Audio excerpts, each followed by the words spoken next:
매일 아침 하나님과 함께 누리는 하늘의 양식, 오늘 만나.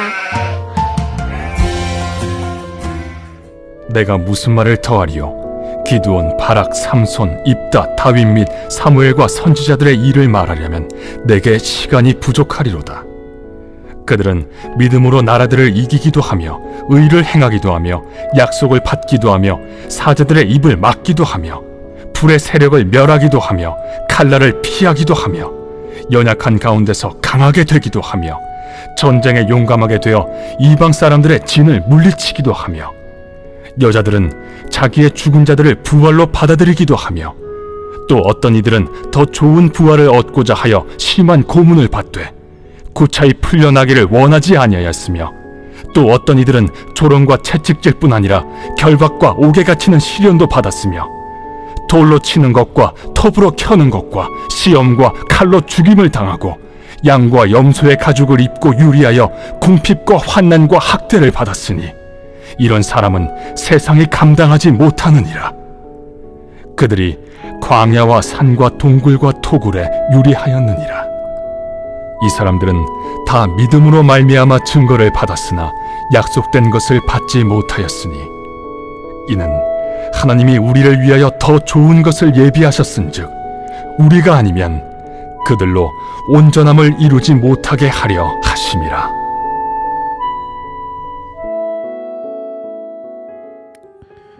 히브리서 기자는 11장에 다양한 믿음의 선배들의 이름을 기록했습니다. 그러면서 그들을 본받아야 할 필요가 있음에 대해서 강조했죠. 정말 수많은 믿음의 선배들이 있었는데 오늘 본문 32절부터는 약간 그 방식을 변경하며 우리에게 설명하고 있습니다. 정말 수많은 믿음의 선배들이 있었고 또 지면상, 시간상 어쩔 수 없는 선택이라고 이야기하죠. 그래서 32절을 시작하면서 이렇게 이야기합니다. 내가 무슨 말을 더 하리요. 그리고 마지막에 보면 말하려면 시간이 부족하리로다.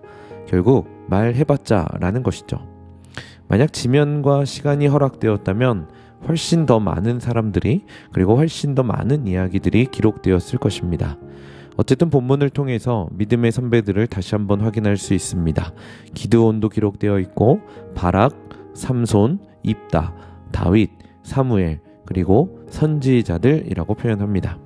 그러면서 그들이 믿음으로 행한 일들에 대해 기록합니다. 먼저 33절에 이렇게 고백하죠.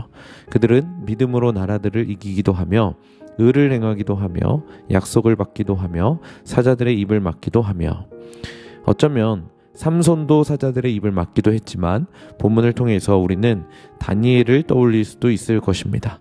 그 이후에는 다니엘의 새 친구를 떠올리게 하는 일도 등장하죠. 불의 세력을 멸하기도 하며 칼날을 피하기도 하며 더 나아가 사렙다 가부와 수넴 여인은 죽은 아들이 부활하는 기적을 경험하기도 했습니다. 이런 차원에서 35절은 이렇게 이야기합니다. 여자들은 자기의 죽은 자들을 부활로 받아들이기도 하며 또 어떤 이들은 더 좋은 부활을 얻고자 하여 심한 고문을 받되 구차히 풀려나기를 원하지 아니하였으며 이런 일들이 바로 믿음이 있기에 가능한 일이라는 겁니다. 조롱과 채찍도 있었고 결박과 옥에 갇히는 시련도 있었지만 돌로 치는 것도 톱으로 켜는 것도 궁핍과 환난과 학대도 있었지만 구차히 풀려나기를 원하지 않았다라는 것이죠. 바로 이들에게 믿음이 있었기 때문입니다. 이렇게 히브리서 기자는 다양한 믿음의 선배들을 기록하며 그들에 대해서 이렇게 평가했습니다. 38절에 보면 이런 사람은 세상이 감당하지 못하느니라. 세상이 감당하지 못할 사람이라고 표현하죠. 이 말은 이렇게 표현할 수도 있을 겁니다. 우리 믿음의 선배들은 세상을 가치 있게 여기지 않았다. 그러니까 잠깐 머무는 이 세상의 가치에 대해서만큼은 중요하게 여기지 않았다라는 것이죠. 그렇다면 우리 믿음의 선배들이 가치 있게 여겼던 것은 무엇일까요? 아마 35절에서 말하는 것처럼 더 좋은 부활이었을 것입니다. 지금 이 세상에서의 겪는 고난과 어려움들은 더 좋은 부활에 비하면 그것들을 생각하면 아무것도 아니라는 겁니다. 그런데 오늘 본문은 아주 재밌는 고백을 하나 합니다. 바로 40절인데요. 이는 하나님이 우리를 위하여 더 좋은 것을 예비하셨은즉 우리가 아니면 그들로 온전함을 이루지 못하게 하려 하심이라. 이 말씀에 보면 우리가 아니면 그들로 온전함을 이루지 못하게 하려 하심이라 라고 이야기를 합니다. 이 말은 결국 우리가 있기에 구약의 믿음의 선배들이 온전함을 이룰 수 있게 되었다라는 것이죠. 우리는 예수님의 온전한 제사로 인해서 완성된 구원을 누리고 경험하고 있는 자들입니다. 약속의 실체를 맛보았다라는 것이죠. 그렇기 때문에 예수 그리스도로 말미암은 완전을 우리가 소유하게 되기까지는 그 누구에게도, 심지어는 구약의 믿음의 영웅들에게까지도 허락하지 않으셨다라는 고백을 하고 있는 것이죠. 이것이 오늘 살아가는 우리에게 주신 더 좋은 약속이라는 겁니다. 히브리서의 편지를 받아본 수신자들은 박해와 고난과 어려움 가운데 처한 사람들이었습니다. 그런 차원에서 우리라는 이 말은 굉장한 의미가 있습니다. 박해의 상황에 놓인 수신자들, 그리고 구약의 믿음의 영웅들과 우리가 아주 긴밀하게 연결되어 있다라는 것이죠. 아마 이런 의도가 있을 것입니다.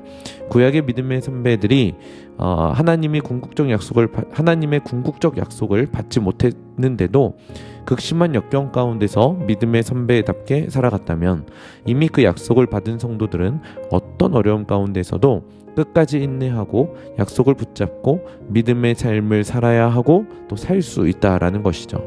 그렇기 때문에 이제 그 순종의 발걸음이 우리의 차례임을 우리는 기억해야 합니다. 우리는 오늘 어떤 순종을 할 수 있습니까? 가장 가깝게 우리가 할 수 있는 것은 지금 우리에게 주어진 세상의 가치를 버리는 것입니다. 세상이 감당하지 못할 믿음으로 하나님 나라를 세상보다 더 가치 있게 여기며 사는 것이죠. 이 땅에서 누리는 잠깐의 즐거움이 전부가 아님을 기억하고 영원한 하나님 나라를 바라보며 사는 것입니다. 잠시 이 땅을 벗하며 살아가고 있지만 우리의 시선은 하늘을 향해 올려지는 그러한 삶을 사시길 진심으로 소망합니다. 그것이 오늘 본문을 통해 우리에게 주시는 하나님의 음성입니다. 이런 사람은 세상이 감당하지 못하느니라. 이러한 평가가 하나님 나라를 향해 나아가는 성남제일 성도님들의 삶을 향한 평가가 되길 주님의 이름으로 간절히 축복합니다.